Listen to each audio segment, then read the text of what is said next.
হোটেলের রেস্টুরেন্টের ভিতর ঢুকলে আজ দেখা যায় ডান হাত রেখে বাম হাতে যে কত লোক নাস্তা খায়। হাদিসেতে বলছে এদের ভণ্ড শয়তান ওরা, কিসের মুসলমান ওরা। জাওলা যুবক আছে এবার একটু কইলাই আসেনি, মাথার চুল আর মাইয়ার চুল পার্থক্য বেশি নাই, আবার মাথার মধ্যে ব্যানও লাগাইছে, এটি মনে হয় উগান ঘুরতে আসছে। কান বিন্দা কানে ধুন লাগাইছে, গলার চেইন লাগাইছে, আতো চুরি লাগাইছে। আসেনি এটি ফিজদা দেখলে এটা কি জরিনা না সকিনা না আব্দুর রহমান বুঝার কোনো উপায় নেই। কি ঠিক না বেঠিক? এই দেড় বেটার একটা ইমিটেশন চেইন লাগায়া বুতাম লাগায় না, খালি খুললে ইমুল করে আমার দেওয়াস না চেইন আমার কেমন হয়েছে। এই তার সেরা যুবকটা আছে, আবার এমন অবস্থা এখন লাগাইছে প্যান্ট মাশাআল্লাহ কোমর এদিক দিয়ে এমন লুক বানাইছে, হ্যাঁ যদি উপরে রুকুর মতো তাহলে সদর ক্লিয়ার আছে না নাই? এই বেহায়া এই কুত্তার মতো তোর ভাষা দেখবার লাগে তো কেউ চায় না রে, কথা কর না কেন? ছাগলের 3 নাম্বার বাচ্চা, বেহায়া নির্লজ্জ, তোর এই জায়গা দেখবার লাগে কেউ চোখ মিললে তাই না, লজ্জা শরম বলতে নাই এদের। একটু উপরে হলে প্যান্ট নিচেটা পরে যেতেছে গা, পাছা খুললে সদরঘাট। এই কথা বলেন না কেন? অনেক হয়তো এত করা কথা কন কে, কুরআন হাদিস দে তো কতই কইতাছি, কিন্তু গন্ডারের চামড়াগর ভিতরে তো ঢুকে না। নির্লজ্জ বেহার একটা সীমা আছে, তাহলে পুরাটাই খুললে কুকুরের মতো রাস্তা দেখু।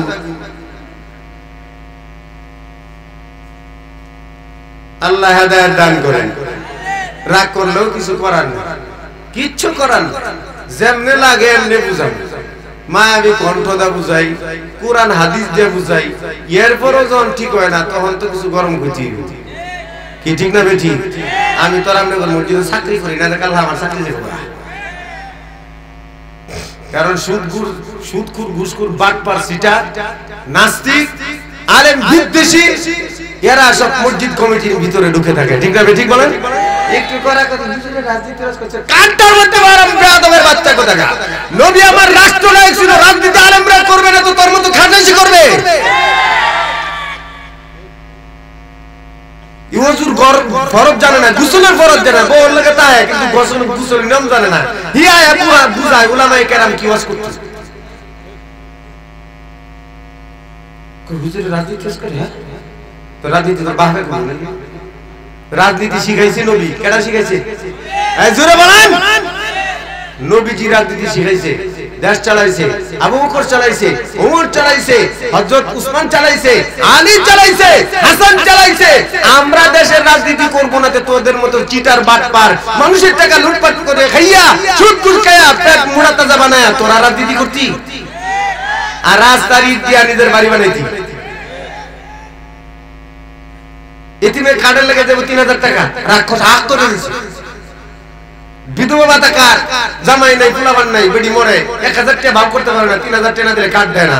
এই এমন রাক্ষস আছে না নাই? এরা করব রাজনীতি, আর আলেম রাজনীতি রস করে। হ্যাঁ আমার সামনে খালি কইছে, একটা থাবড়া দিয়া কান চাপা গরম করে দিব, জনমের শিক্ষা দিয়া দিব রাজনীতি কারে করে। আলেমদেরকে রাজনীতি শিখাইছে, কোরআনের অনেক আয়াত আছে শুধু রাজনীতির উপরে না। সুবহানাল্লাহ। আরে গন্ড মূর্খ, ও তো কোরআন ধরেই না, বুঝবে কি? কথা বলেন না কেন আপনি? এটা যদি কেউ তাহলে মনে মনে কইতেছে কেউ কি আবার হুজুর খানে কিছু কই দিছে, আমারে কইতে হয় না। সারা দেশ ঘুরি, আমরা সব বুঝি। ঠিক না বেঠিক বলেন? সারা দেশ ঘুরি, মন্ত্রী এমপি পাশে বসে থাকে, তো সবার কিন্তু আদ দিয়া কলজা পর্যন্ত আমরা দেখেছি। তা আপনাকে তুললে পারাবো এটাই না। তো সুতরাং আপনি যদি তুললে পারাবো মনে করেন যে আমি রাজনীতি রস করে আইন রাজনীতি শিক্ষা নেন আমার কাছে।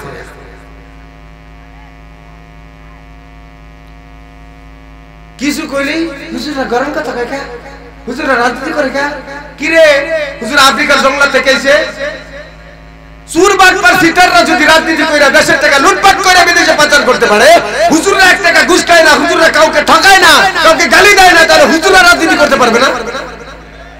কথা বলেন না কেন? আপনাদের মসজিদ ইমামের নামে থানায় কয়টা অভিযোগ আছে? কথা বল। আপনাদের এলাকায় কয়টা সালিশ হইছে তার নামে? কয়টা অভিযোগ আছে? তাহলে ইমাম সাহেব রাজনীতি করবে না তো তোর মতো সুদ করে করবে না? মগের মূল্য পায় রে। দোয়া করে যদি খালি খেলাওয়াত খায় ওই ইসলামী আইন যদি খালি আল্লাহ দেশে যদি দেয় খালি, তাহলে সিটার বাটপার নিয়ে এমন সাইজ করা হবে যে মাজালে আর দাঁড়াইতে পারবে না। এতদিন আমরা ওয়াজ করছি, আমরা কিছু কইলি দরকার হয়ে গেছে, ঠিকই মুখ বন্ধ রাখছি আমরা। এই মুখ বন্ধ রাখছি। মামুন হকরে নারী নির্যাতনের মামলা দিছে, রবিকুল মাদানিরে শ্রীলঙ্কা করে ব্ল্যাকমেইল করছে, আমির হামজারে 13 ঘন্টা ঝুলায় রাখছে। কি হইছে? কেউ কি কোন অন্ধা মরে গেছে? তো তাদের ইজ্জত তোর বাড়ছে, আর তোরা কই গেছস? আজকে যে আয়াত তেলাওয়াত করছি, ওই যে কইছি না যে হেরাম করে রাজনীতি বুঝাইতে, তো আজকে যে আয়াত তেলাওয়াত করছি আয়াতের মধ্যেই কিছু আলোচনা আছে। আলহামদুলিল্লাহ। ওই মগাত জীবনে কোরআন সেও দেয় না, বাপ দাদার আমলে যে কোরআন শরীফ প্যাকেট কইরা রাখছেন পলিস্টার কাপড় দিয়ে ঘরের মধ্যে, আর কেউ নামায় দেখে নাই। ঠিক না বেঠিক? তো কোরআনে কি আছে ও বুঝবে কি মাথা মোড়া? ও বুঝে খালি হাজারে 20 টাকা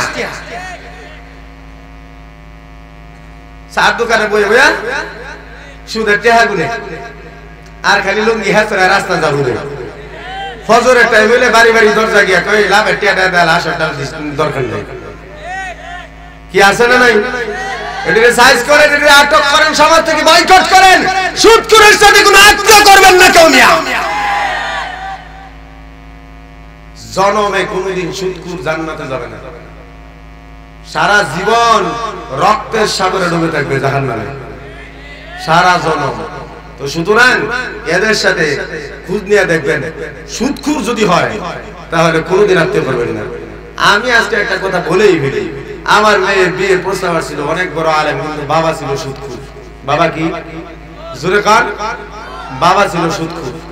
আমি বলছি ও যদি মক্কার ইমাম হয় তারপর তার কাছে তার ছেলের কাছে আমার মেয়ে বিয়ে দিব না। বিষাক্ত রক্ত এগুলি, যেগুলো সুদ খায় এগুলো বিষাক্ত রক্ত, দূষিত রক্ত, অভিশপ্ত রক্ত। আল্লাহ লানত করছে, নবী লানত করছে। এদের সাথে কিসের আত্মীয়?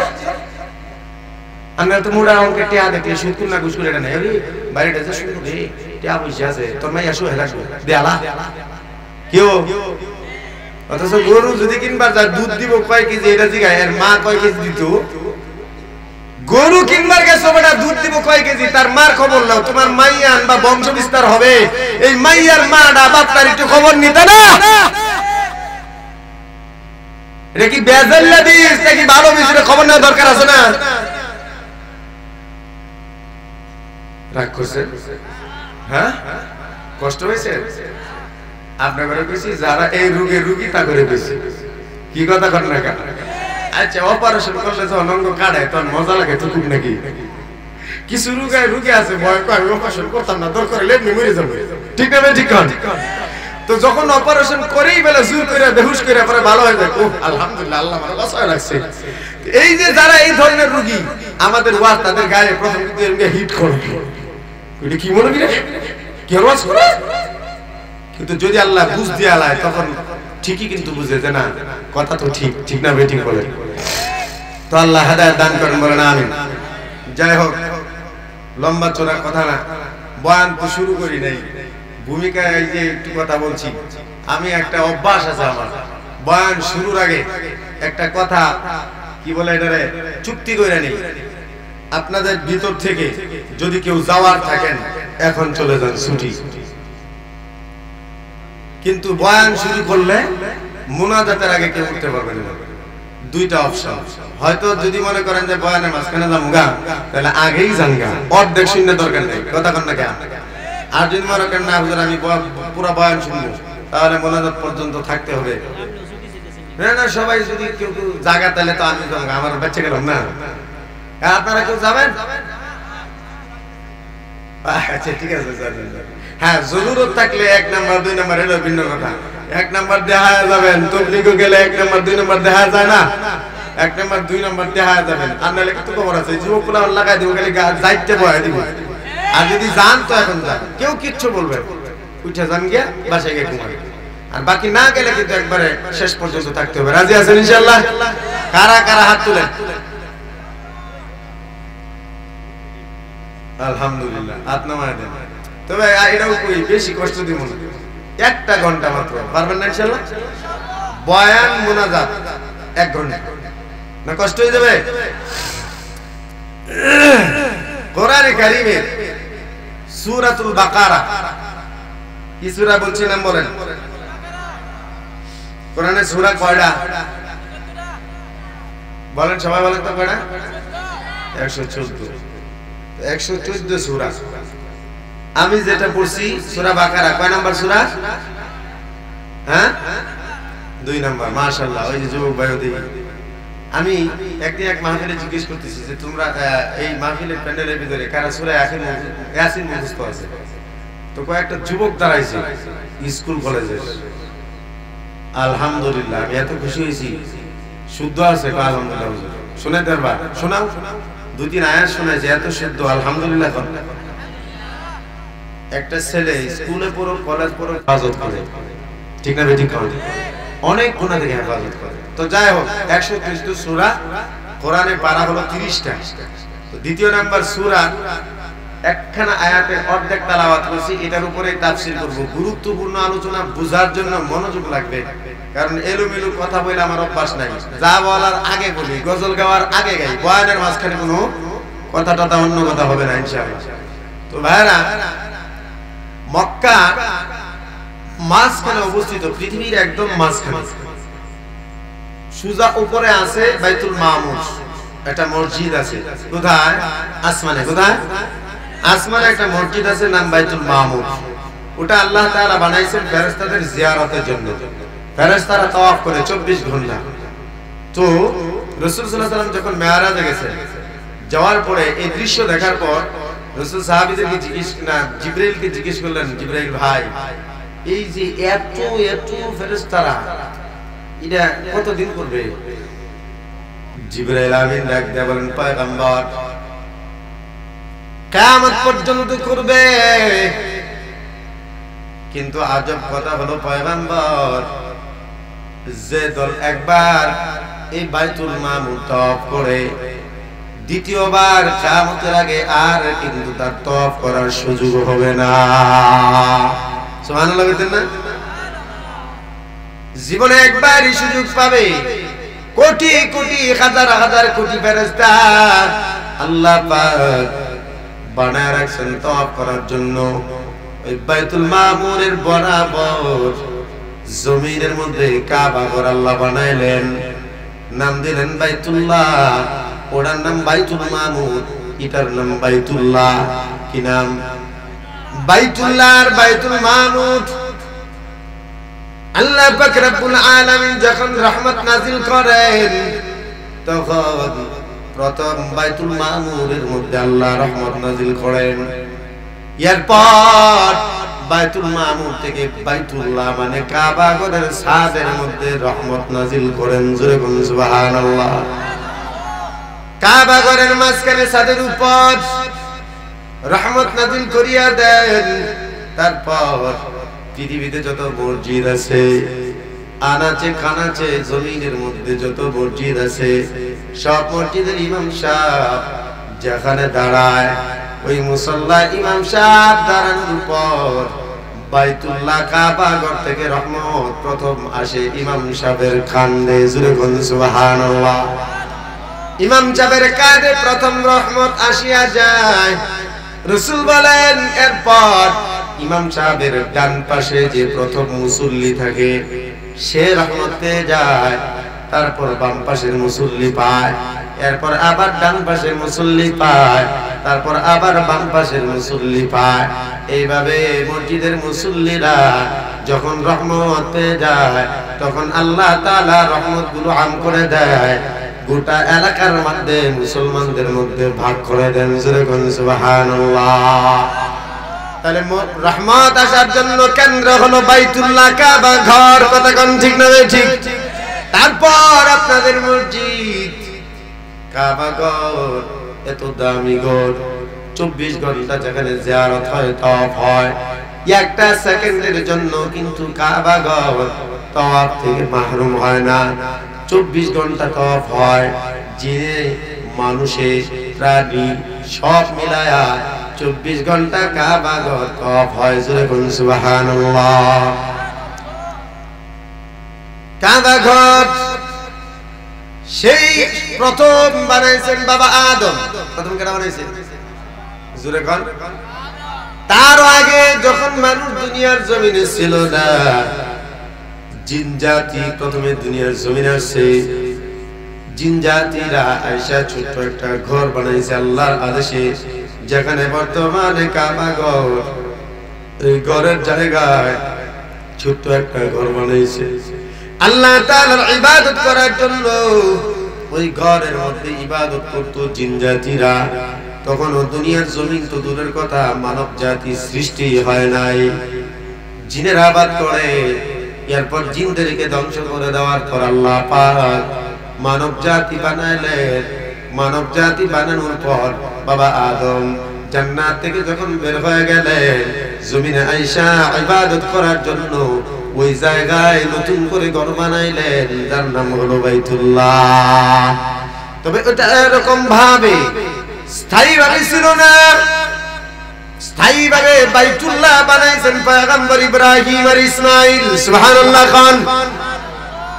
স্থায়ীভাবে কাবা ঘর নির্মাণ করেছেন পয়গম্বর ইব্রাহিম আর ইসমাঈল, বাপ বেটা দুইজন মিলিয়া। বানানোর পর যে পাথরগুলো হাতের মধ্যে ছিল, জিবরিল আমিনকে পয়গম্বর ইব্রাহিম প্রশ্ন করেন, জিবরাইল ভাই, এই যে অবশিষ্ট কিছু পাথর কাবা ঘর বানানোর পর অবশিষ্ট রয়ে গেল, কি করব? জিবরিল আমিন আল্লাহর তরফ থেকে ওহী নিয়ে আসে। আল্লাহ তাআলা বলে দেন, ও জিবরাইল, আমার খলিল ইব্রাহিমকে বলে দাও যেন এই কাঙ্করগুলো জমিনের মধ্যে সে নিক্ষেপ করিয়া দেয়। জমিনের মধ্যে নিক্ষেপ করিয়া দিবে। এবার পয়গম্বর ইব্রাহিম কঙ্করগুলো নিক্ষেপ করার পর আল্লাহ পাক রহমতি বাতাস দিয়া এই কঙ্করগুলো সারা দুনিয়ার জমিনের মধ্যে ছড়ায়া দিয়েছেন। নবী আলাইহিস সালাম বলেন, এই কঙ্কর যে জায়গায় জমিনের মধ্যে পড়ছে সেখানে একটা মসজিদ নির্মাণ হবে। সুবহানাল্লাহ। বুঝতেছেন নাকি? হ্যাঁ, মুখস্থ রাখতে হবে। পৃথিবীর যে জায়গায় একটা কাঙ্কর গিয়া পড়ছে পয়গম্বর ইব্রাহিমের হাতে, রাসূল বলেন কিয়ামতের আগে হলেও সে জায়গায় একটা মসজিদ অবশ্যই নির্মাণ হবে। তার মানে হলো আপনাদের এই মসজিদের জায়গায় বাবা ইব্রাহিমের হাতের সেই কাঙ্কর পড়ছে। কথা গন্ডে কিনা? তো ভাইরা আমার, সেই কাবা ঘর জাহেলিয়াতের জামানায় মানুষ যখন গুনাহগারে অন্ধ হয়ে যায়, গুনাহ করতে করতে যখন মজা পেয়ে যায়, গুনাহ করতে করতে যখন ভালো লেগে যায়, তখন গুনাহটারে আর গুনাহ মনে করে না। তখন কোথায় গুনাহ করবে সেটাও বুঝে না। এমনকি পাক পবিত্র জায়গায় পর্যন্ত গুনাহ করতে ছাড়ে না। কথা গন্ডে কিনা? জাহেলিয়াতের যুগের অন্ধকার। আসিফ নামে একজন পুরুষ আর একজন মহিলার নাম ওয়াইলা। ওয়াইলা একজন মহিলার নাম, আসিফ একজন পুরুষের নাম। দুইজন গুনাহ করার জন্য, সহবাস করার জন্য নীরব জায়গা খুঁজতেছে। গুনাহ করার জন্য তো মানুষ সব সময় নির্জন জায়গা খুঁজে। কথা কয় না? যেখানে কেউ দেখবে না, জানবে না, এমন জায়গায় কিন্তু গুনাহগাররা তালাশ করে। ঠিক এই দুইজন তালাশ করতে করতে আরবের মরুভূমির চর, সেখানে কোথাও কিন্তু গাছপালা বৃক্ষ নাই, কোথাও ঘর নাই, কোথাও হোটেল নাই, নির্জন জায়গা কোথাও পায় না। তালাশ করার পর হঠাৎ করে নজরে পড়লো আল্লাহর ঘর কাবা। কাবা ঘর এখন তো 24 ঘন্টা লোক থাকে, ঠিক না ঠিক? এখন 24 ঘন্টায় কিন্তু লোকে লোকারণ্য। শেষ রাতে যাবেন, মানুষ নামাজ পড়তেছে, তাওয়াফ করতেছে, কেউ কিন্তু 1 মিনিটের জন্য কাবা ঘর এখন নির্জন থাকে না। তখন কাবা ঘরের মধ্যে মানুষ থাকতো না। এই পাপী দুইজন তালাশ করতে করতে যখন কাউকে দেখে না, ভাবলো একটা শূন্য ঘর, এই ঘরের মধ্যে মানুষও নাই, দূর থেকে কোথাও কাউকে দেখা যায় না, সুতরাং এই ঘরের ভিতরে গিয়ে কামটা সেরে ফেলি। জোরে কন্যা নাউজুবিল্লাহ। দুনিয়ার অন্য ঘর থেকে সম্পূর্ণ আলাদা একটা ঘর কাবা ঘর। কথা কোন ঠিক না ঠিক? যেখানে সরাসরি আসমান থেকে বাইতুল মামুর থেকে রহমত নাজিল করে দেন আল্লাহ। যেখানে লাব্বাইক বললে আল্লাহ তাআলা সাথে সাথে লাব্বাইক বলিয়ে সাড়া দেয়। লাব্বাইক হাজিরা যখন কয় আল্লাহ তাআলা তখন সাথে সাথে তাকে সাড়া দেয়া দেয়। যে কাবা ঘরের দিকে একবার তাকাইলে গুনাহ মাফ হয়ে যায়। সুবহানাল্লাহ কোন। একবার যদি কেউ তাকায়, যদি একবার কেউ কাবা ঘরের দিকে তাকায়, কিছু বলা লাগে না, চোখ দিয়ে একবার তাকানোর সাথে সাথে গুনাহ মাফ হয়ে যায়। সুবহানাল্লাহ না? যে কাবা ঘরের সামনে 1 রাকাত নামাজ পড়লে 1 লক্ষ রাকাতের নামাজের সওয়াব পাওয়া যায়। সুবহানাল্লাহ না? এমন একটা দামি ঘর, পাপিষ্ঠ দুইজন বুঝলো না, জানলো না, মূর্খের দল, নাদানের দল। এজন্যই তো আমি বলি মূর্খরা আলেমের কদর বুঝে না, আল্লাহর ঘর মসজিদের মর্ম বুঝে না, মসজিদের কমিটি লইয়া মারামারি ঝগড়া ফাসাদ করে, কথা কয় না। মসজিদ আল্লাহর ঘর, এখানে কোনো রাজনীতি পলিটিক্স চলে না, কিন্তু মসজিদটাও এখন রাজনীতির জায়গা হয়ে গেছে। কমিটি নিয়ে দ্বন্দ্ব, মারামারি, এলাকায় কোন দল হয় কি হয় না, মাদ্রাসা নিয়ে কোন দল, মূর্খরাই বেশি করে। আর যারা একটু অর্থ সম্পদ কামাইছে, হারাম টাকা, হয়তো সুদ খাইয়া নয়তো ঘুষ খাইয়া টাকা কামাইছে, এখন মসজিদের সভাপতি হওয়া লাগবে, কথা কোনা জানা নাই। আলেমদেরকে কদর করতে জানে না, টাকার মোহে গুনার মোহে অন্ধ, এজন্য আলেমরাও দুশমন মনে হয়। ক্ষমতার মোহে অন্ধ, এজন্য আলেমরা দুশমন মনে হয়। নবীকে কেউ গালি দিলেও তাদের গায়ে লাগে না, আল্লাহরে গালি দিলেও তাদের গায়ে লাগে না, কথা কোন ঠিক না ঠিক? যেমন এই দুই মূর্খ আল্লাহর ঘরকে কদর করতে পারে না, আল্লাহর ঘর গুনাহ করার জন্য সে জায়গায় বাসিয়ে নিল, কাবা ঘরের ভিতর ঢুকিয়ে গেল।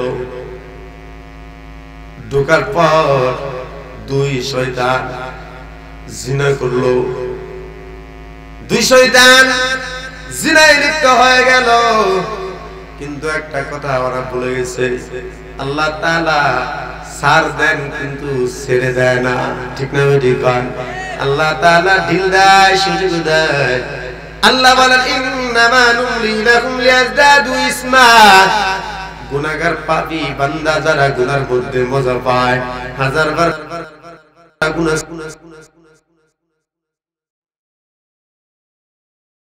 যেন পাপের পাল্লা ভারী বানায় দেয়। আর আমি আল্লাহ তাদের জন্যই যন্ত্রণাদায়ক জাহান্নামের শাস্তির ব্যবস্থা রাখছি।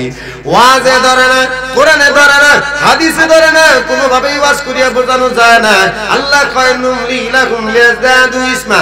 যাদেরকে ওয়াজেও ধরে না, আমার কোরআনে ধরে না, তাদেরকে আমি আল্লাহ ঢিল দিয়া দেই, গুনাহ যেন বাড়িয়া যায়। তাতে কইরা একেবারে চিরকাল জাহান্নামের মধ্যে তাদেরকে শাস্তি দিব।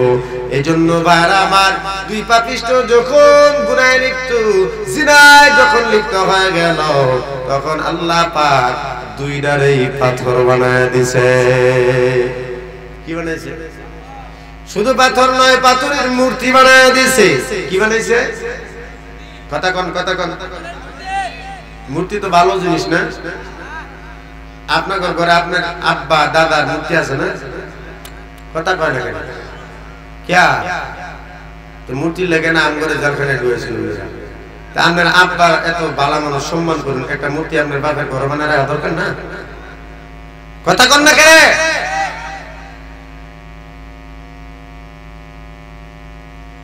আল্লাহ দুই পাবে ঈশ্বর আল্লাহ তাআলা মূর্তি বানায় দিয়েছেন। মানুষ যখন তাপ করতে ঘরের ভিতর আসলো, মানুষ আবার যখন দিনের বেলায় শুরু হলো যাতায়াত, এক দুইজন লোকে দেখছিল এই নারী এক পুরুষ ঘর থেকে বের হয়ে গেছে, কিন্তু আর তালাশ করে পায় না, কোথাও খুঁজে পাওয়া যায় না। একজন দুইজন করে জিজ্ঞেস করার পর তখন বললো দেখছিলাম ওদিকে গেছে। খুঁজতে খুঁজতে তালাশ করিয়া যাইয়া দেখে কোথাও পাওয়া যায় না, কিন্তু আল্লাহর ঘরের ভিতর দুইটা মূর্তি পাওয়া গেল। একজন সাক্ষী দেয় আমি দেখছিলাম এই ঘরে ঢুকতে দুইজন মানুষকে। তারপর বুঝার আর বাকি নাই, আল্লাহ তাআলা শাস্তি হিসেবে তাদের দুইজনকেই মূর্তি বানায় দিয়েছে। জোরে কোন নাউযুবিল্লাহ। এখন দেখেন মূর্তি যখন বানায় দিয়েছে, এলাকার লোকজনে দুইটা মূর্তির বাইর কইরা কাবা ঘরের সামনে দাঁড় করাইছে, গলায় জুতার মালা দিছে, আর লিখে দিছে দুইটা আল্লাহ তাআলার অভিশপ্ত পাপিষ্ঠ। মানুষ আসে, থুতু মারে, জুতা মারে। সবাই যখন জানছে দুই পাপিষ্ঠ কাবা ঘরের ভিতরে ঢুকিয়া জিনা করছে, গুনাহগাররাও কিন্তু অন্য গুনাহগাররে ঘৃণা করে, কথা কয় না।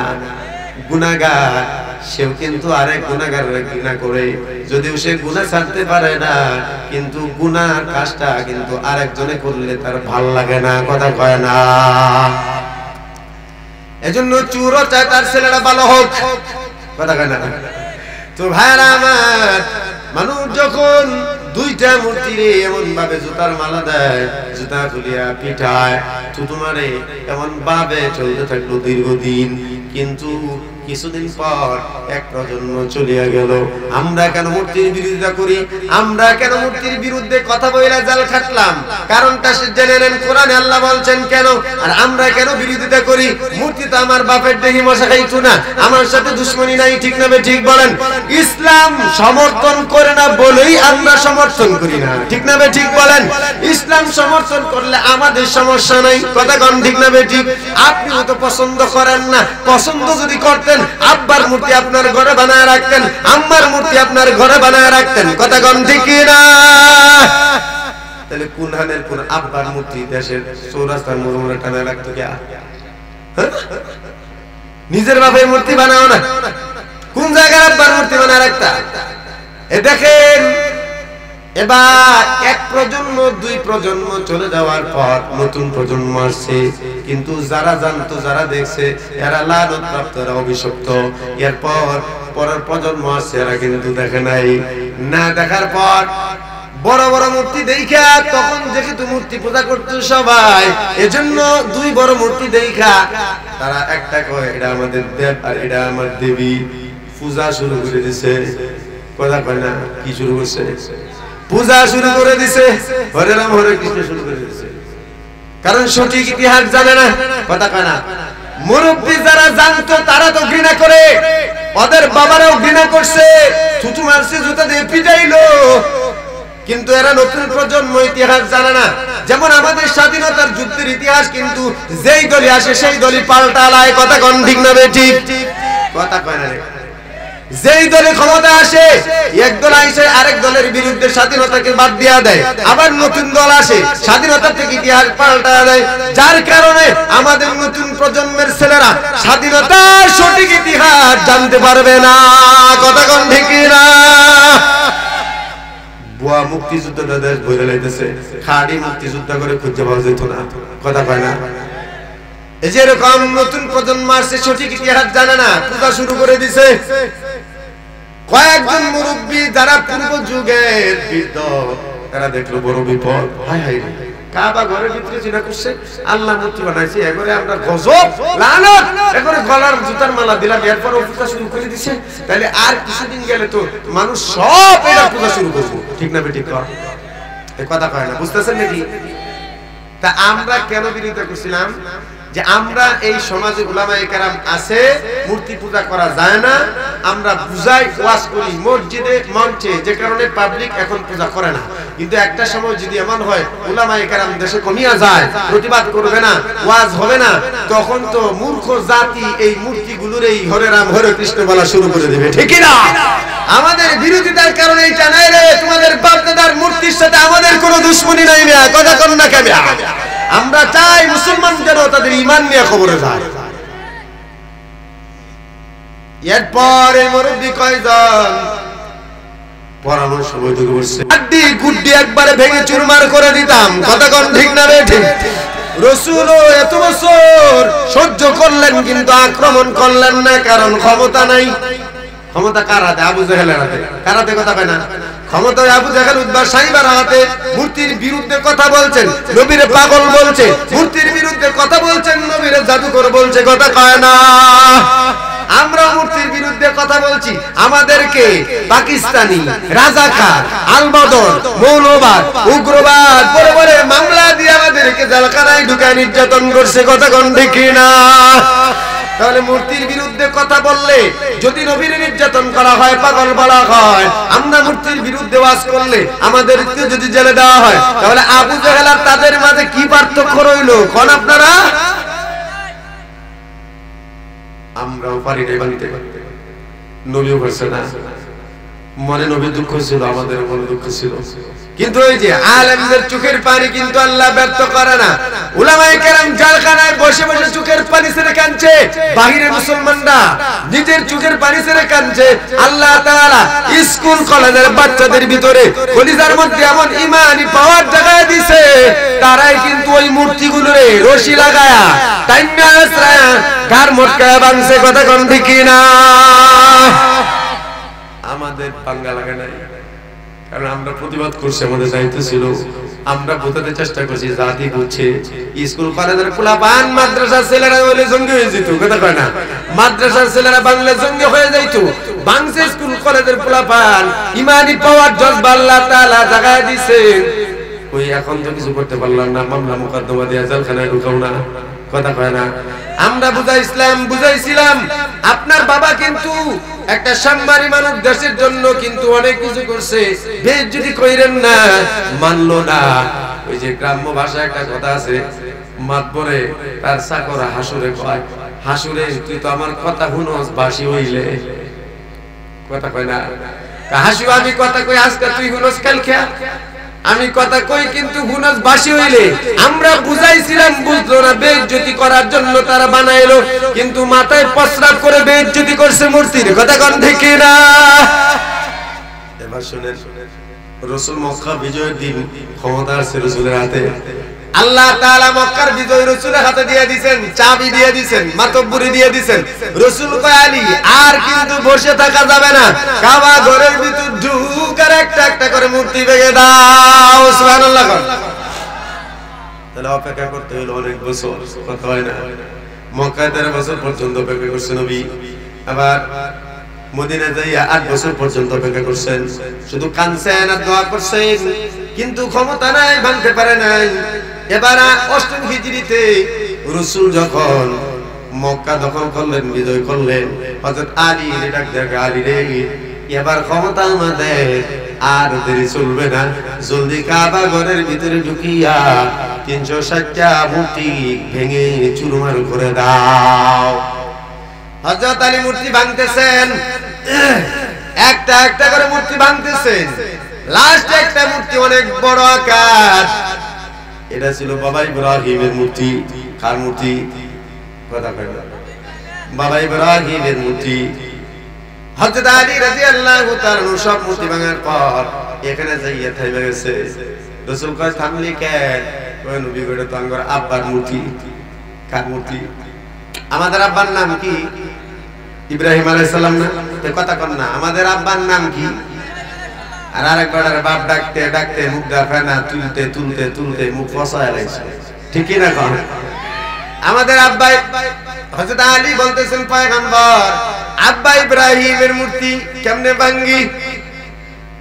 রাসূল কয় আলী যে আব্বার মূর্তি কয়ে ছাইরা দিলে চলতো না, ভেঙে ফেল। হুজুর কি করিলা? হাজার হোক আমাদের জাতির পিতা বাবা ইব্রাহিম নবীর মূর্তি। হযরত আলী একটু সংকোচ ছিলেন যে কেমনে ভাঙ্গি। রাসূল বলেন, শুন কেন ভাঙ্গি? আজকে যদি আমাদের আব্বা বলিয়া সম্মান কইরা মূর্তি রাইখা দেয়, হয়তো আমরা তার পূজা করব না, কিন্তু এমন একটা সময় আসবে অন্যরা কিন্তু পূজা শুরু করে দিবে। এজন্য আব্বার মূর্তি রাখা যাবে না, ভেঙে চুরমার করে দাও। চিল্লায় কোন সুবহানাল্লাহ। যুবক ভাইরা, তোমাদের পায়ে হাত দিয়ে বলিয়া যায়, ইসলামটারে ভালো করে বুঝো। ইসলাম কোনদিন কখনো কারো উপর জুলুম করে না, কথা কয় না। এবার হযরত আলী রাদিয়াল্লাহু তাআলা রাখতে বলেন, পয়গম্বর আমি তো মূর্তি লাগ পাই না। হযরত আলী একটু মাঝারি ঢঙের লাশ ছিল, বেশি উঁচাও ছিল না, বেশি খাড়াও ছিল না। মাঝারি বডি আছে না, বেশি উঁচাও না, বেশি খাড়াও না, মিডিয়াম। হযরত আলী বলতেছেন, পয়গম্বর আমি তো লাগ পাই না, দয়া কইরা আমি বসি, আপনি আমার খাদের উপর চড়েন, চড়া আপনি মূর্তি ভাঙেন। নবী কয়, আলী রে তুই আমার ভার সামলাইতে পারবি না। হযরত আলী মুস্কি হাসি দিয়ে বলেন, বলেন কি হুজুর? হযরত আলী ভাবতেছেন, নবী যে শিখনা শাকনা, হায় হায় কয় কি নবী, আমি আর এলাম শেরে খুদা। বুঝেন নাই? বুঝতেছেন নাকি? হযরত আলী মনে মনে কই রাইতে ভাবতেছেন, মুস্কি মুস্কি হাসতেছেন, নবী যে কি কয়, আমি হইলাম শেরে খুদা। আমি কয় বলে তুই 40 টনের ওজনের লোহার দরজাটা এক হাতে তুললিয়া যুদ্ধ কইরা আবার মিল্লা দিছি, কয় সুগর তুরাবি আর নবী এর মনে মনে ভাবতেছেন, মুস্কি মুস্কি হাসতেছেন। আর কোন নবী আপনি যে কি কোন আয়েন না দেখি। রাসূল কয়, আলী বুঝে দেখ পারবি না, আয়েন না নবী। রাসূল বলেন, আলী তাহলে একটা পরীক্ষা হয়ে যাক, আমি একটা আঙ্গুল দিয়ে তোর গাড়ের মধ্যে পিঠের মধ্যে চাপ দেই, যদি একটা আঙ্গুলের ভার তুই সামলাইতে পারো তাহলে তোমার কাঁধে উঠবো। হযরত আলী বলেন, ঠিক আছে। হযরত আলী বসে গেলেন। এবার পয়গম্বর ডান হাতের বৃদ্ধাঙ্গুলি বা শাহাদাত আঙ্গুলি দুইটার একটা আঙ্গুল হযরত আলীর কাঁধের উপর রাখলেন, রাইগা হালকা চাপ দিয়েছেন। হযরত আলী বাঁকা হয়ে যাচ্ছে, শরীর ঘাইমা, শরীর থেকে গামের পানি বের হচ্ছে, চেহারা লাল হয়ে গেছে। রাসূল ডাক দিয়ে বলেন, আলী রে দিবনি আর কয়েকটা আঙ্গুল। হযরত আলী কয়, হুজুর মাফ চাই, আগে আমারে বাঁচান। আরে মা আল্লাহু আকবার কোন, আর জোরে বলেন আল্লাহু আকবার। রাসূল হাত উড়ায় নিছে। হযরত আলী কোনমতে উঠে দাঁড়াইছে। রাসূল কালিরে কি হইল? মাত্র একটা আঙ্গুলে চাপ দিলাম, এতেই তুই জমিনের সাথে মিশে যাও, আর তুই বলছো আমার পুরা বডি তোমার কাঁধের উপর রাখবা। হযরত আলী বলেন, রাসূল বুঝতেও পারি নাই, মাফ করে দেন।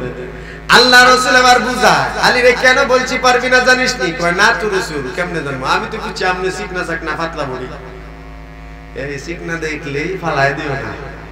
কারণ মুসলমানের শক্তি কিন্তু ওই বডির থাকে না, এইখানে থাকে। কোথায় থাকে? কথা কয় না। মুসলমানের শক্তি কই থাকে? এই যে এই যে এই যে কলিজাটার মধ্যে থাকে। মুসলমানের শক্তি এই মুড়া ডাম বয়লার মুরগির মতো ভাবলে টিয়া খাইয়া পেট মুড়া বানায়, এই শক্তি থাকে না। ঠিক কি না কওগা? মুসলমানের শক্তি থাকে ইমানি পাওয়ার কলিজার মধ্যে। যেমন হযরত ওমর চিকনা চাকনা লম্বা বডি, মাংস কম ছিল, কিন্তু শয়তান পেশাব করে পালাইতো দেখলি। জিন পর্যন্ত মাফ চাইতো, আল্লাহর রাস্তায় মাফ চাই, আমাদের সামনে করবো না। জিন আবু জাহেল পর্যন্ত হযরত ওমরের চেহারার দিকে তাকায় কথা বলার সাহস পেত না। বডি তো মোটা তাজা না, কিন্তু যা আছে ভিতরে, এরা বডির এমন বানাইছে, বুঝছেন? ঘুষের টিয়া খায়া, বাবলের টিয়া খায়া পেটটারে এমন বানাইছে, দরজা খুলে পেট দিয়ে হাতে না। আর আড়ে খালি বয়লার মুরগির মতো মন করে, এটি ওটা দৌড়ানি দেওয়া যায় যদি খালি, তাহলে দুই হাত দিয়ে খালি উঠলে বমি হল। কথা বল না কেন? এরা কি জিহাদ করতে পারবো মুসলমানের সাথে? বেঈমানদের সাথে এরা যুদ্ধ করতে যেতে পারবে? দুই কদম গেলে বমি হয়ে মরে যাবে। মুসলমানের বডি হবে স্লিম বডি, সাহাবায়ে কেরামের মতো কারো কিন্তু মোটা তাজা বডি ছিল না, পেট মোটা ছিল না। আমি মাঝে মাঝে ওয়াজ করি, কারণ সাহাবায়ে কেরামের বডি ছিল স্লিম বডি, রাসূলের বডি ছিল স্লিম বডি, হযরত ওমরের বডি ছিল স্লিম বডি। কারণ স্লিম বডি এর জন্য প্রয়োজন, স্লিম বডি ছাড়া কিন্তু দৌড়ানো যায় না। ঠিক কি না? পাতলা বডি ছাড়া দৌড়ানো যাবে না, পাহাড় উঠা যাবে না, ঘোড়া দৌড়ানো যাবে না, যুদ্ধ করা যাবে না। কথা কোন ঠিক না? আর এখনকার যারা খাইয়া ডাম বানায় এরা কেমনে দৌড় দিবে, কেমনে পাহাড়ে উঠবে, কেমনে যুদ্ধ করবে, কথা কোন ঠিক না? বার আমার রাসূল আবার কয় শুনরে আলী, আল্লাহ একজন নবীরে বানায় 40 জন পূর্ণ যুবকের শক্তি দিয়া। সুবহানাল্লাহ কয় না? এবার কি মুখস্থ করেন, কিছু তো মুখস্থ রাখা দরকার। রাসূল কয় আলী একজন নবীকে আল্লাহ বানান 40 জন যুবকের পূর্ণ শক্তি দিয়া। কয়জন? আরে এবার শুনো, আমি নবী মুহাম্মদ রে আল্লাহ বানাইছেন 40 জন নবীর শক্তি দিয়া। সুবহানাল্লাহ, আর জোরে কেন আল্লাহু আকবার। একজন নবীর যদি বানায় 40 জন যুবকের শক্তি দিয়া, তাহলে আমি নবীরে বানাইছে 40 জন নবীর শক্তি দিয়া। তাহলে 40 পূরণ দেন, দাঁড়াবে সংখ্যা 1600। 1600 যুবকের শক্তি আমার নবীর গায়ে ছিল। তারপরেও তো কোনদিন আবু জাহেল রে বা মুশরিকদেরকে একটা থাপ্পড় দেয় নাই না, কথা কোন ঠিক কি না? কোনদিন কোন মানুষকে গালি দেয় নাই, কোন মানুষের মনে আঘাত দেয় নাই, কথা কয় না। আজকে কিছু টাকার মালিক হইছো, অমনি জুলুম শুরু করে দিছো। মানুষের সাথে অহংকার দেখাও, দেমাগ দেখাও, মানুষের সাথে হিংসা করো, এলাকায় যত মাতব্বরি মাস্তানি শুরু করো, কথা কোন ঠিক কি না? বারা আমার আবার শুনেন, যখন আল্লাহর নবী দুনিয়ার জমিনে আসলে, যখন হজ ফরজ হয়ে গেল, উমরা যখন করার আদেশ আসলো, তখন সাহাবায়ে কেরাম বলেন পয়গম্বর কেমনে হজ করব, কেমনে তওয়াফ করব? দেখেন না, সাফা মারওয়া পাহাড়ের মধ্যে দুইটা অভিশপ্ত পুরুষ আর নারী, আমরা কেমনে যাবো? ওরা ওখানে পূজা দেয়। আবার এই মুশরিকের দলেরা, আবু জাহেলের লোকেরা, মুশরিকের দল, এরা কিন্তু আবার এই আসিফ আর পয়লার মূর্তিরে কিন্তু আবার পূজা শুরু করছে। দীর্ঘদিন জাহিলিয়াতের জামানায় এরা আবার সেই আসিফ আর পয়লার পূজা শুরু করছে।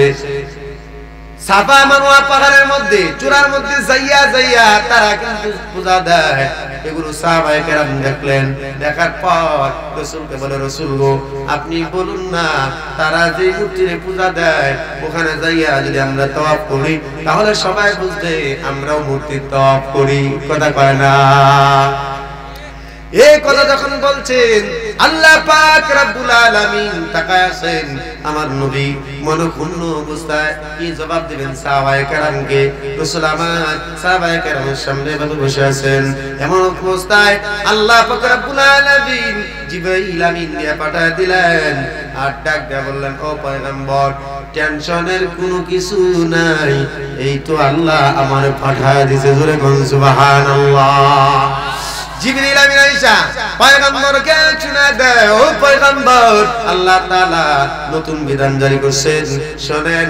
আপনার সাহাবায়ে কেরামকে আপনি এমন এই আয়াতটা শোনায় দেন।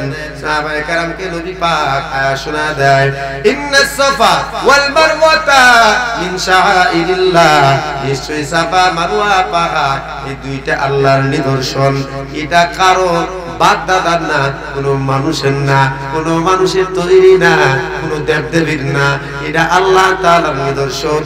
ফামান হাজ্জাল বাইতা আও ইয়াতামারা ফালা জুনাহা আলাইহি আন ইয়াতাওয়াফা বিহিমা, যে সমস্ত বান্দা বান্দি হজ অথবা উমরা করবে তারা যদি সাফা মারওয়া তওয়াফ করে দেয়, এরে ও সাহাবায়ে কেরাম আল্লাহ তাআলা বলেন তাদের কিন্তু কোনো গুনাহ হবে না। জোরে বলেন সুবহানাল্লাহ। বারামার আজকের ওয়াজ এটুকু, যেটুকু বুঝাইতে চাইছিলাম আলোচনা, বুঝছেন আপনারা? এই কথা কয় না, বুঝতে পারছেন আমার ওয়াজ কি বুঝাইতে চাইছি?